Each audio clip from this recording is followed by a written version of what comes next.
Adela est une boxeuse, elle a 15 ans, elle est sanguine.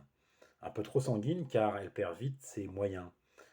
Chouk lui propose d'aller suivre un stage de perfectionnement qu'il organise dans quelques semaines cet été dans le Verdon.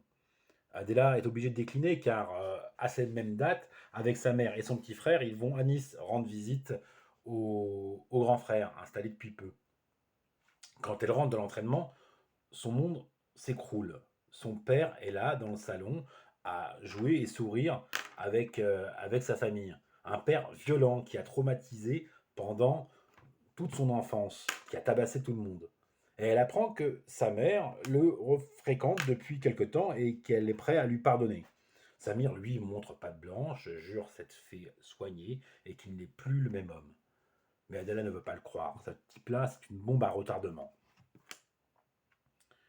Et quand elle apprend qu'il fera partie du voyage à Nice, Adela décide de fuguer et va rejoindre, sans l'autorisation de sa mère, le stage qu'organise Chouk dans le Verdon. Au stage, on fait la connaissance de toute cette tribu de boxeurs et de boxeuses qui couaillent de partout, qui se tchatchent de partout, et les corps souffrent car Chouk est très exigeant. Là-bas, elle fait la rencontre de Daniel. Daniel est un peu à part, c'est un peu la brebis galeuse et le souffre-douleur du groupe. Il est le neveu de Chouk et il a été obligé d'être là par son père car il s'est fait casser la gueule il y a quelques semaines et son père ne le trouvait pas assez viril. Lui dit oui à tout et il est la bonne poire car il est utilisé par Momo, une grande gueule de cette tribu, pour faire diverses choses. Adela est énervée devant ce statut de victime qui lui rappelle la victimisation de sa mère et incite Daniel à se bouger les fesses et à faire peur aux gens car on ne peut pas être utilisé de cette façon. Daniel écoute, mais les débuts ne sont pas très concluants. Mais lui voit en Adela que derrière cette grande gueule, derrière cette carapace, il ressent toute cette souffrance qu'elle a en elle. Et il est attiré par elle. Le père d'Adela finit par débarquer et avoir retrouvé sa trace. Il veut ramener sa fille de force à la maison. Il la secoue, les choses se bousculent, Adela arrive à fuir, Daniel l'aide dans sa fuite, mais ils se font rattraper par Chouk et par Samir.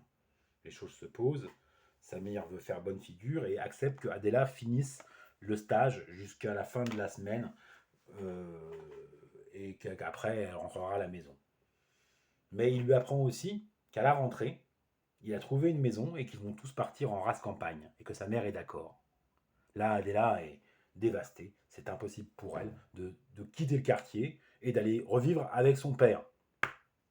Elle appelle sa mère, elle engueule sa mère, et elles vont très loin dans la dispute.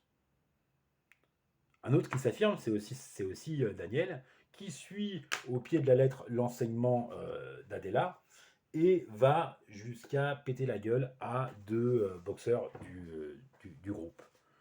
Adela et Daniel commencent de plus en plus à se rapprocher.